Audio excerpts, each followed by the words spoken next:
পারে না, ভাবে যে কাক বুঝি আবার ওদেরকে নিয়ে চলে যাবে, তাই তো। তো কি হলো, যদিও এই কাকেরা ভালোই, রীতিমতো পড়াশোনা জানে, আজ পর্যন্ত কোনোদিন মাছ মাংসের গন্ধও আসেনি ওদের ঘর থেকে, তবু বলা তো যায় না, কাক চরিত্র যদি জেগে ওঠে হঠাৎ, খুব ইচ্ছা করলো ইঁদুর টুক করে খেয়ে নিতেও পারে, তাই ইঁদুর ফ্যামিলি কাক ফ্যামিলি থেকে একটু দূরে দূরেই থাকতো।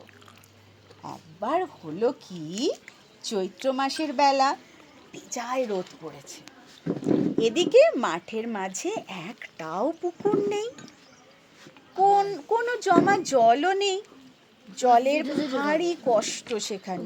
হয় না সামার সিজনে কি হয়, সব ড্রাই হয়ে যায়। তো কেন ড্রাই হয়ে যায়? এটা এভাপোরেশন হয়, হ্যাঁ, প্রচন্ড due to scorching of heat সমস্ত ওয়াটার ভেপারাইজড হয়ে যায়। তো এবার কি হলো, প্রচন্ড কষ্ট হলো, অনেক দূর থেকে জল আনতে হয়।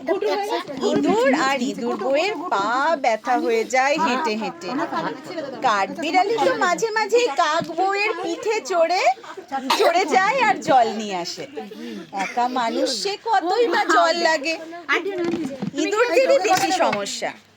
একদিন থাকতে না পেরে কাঠবিড়ালিকে বলেই ফেললো, তোমাদের এখানে সবাই ভালো, শুধু জল নেই, এমন করে তো আর চলা যায় না।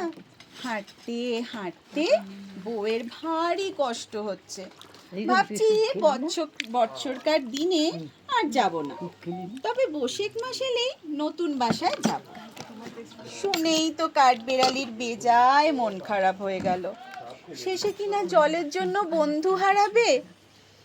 অমন বন্ধু তার সারাক্ষণের কিচকিচানির সঙ্গী সে, সারা রাত ধরে সে ভাবল, কিন্তু কিছুই করে উঠতে পারলে না।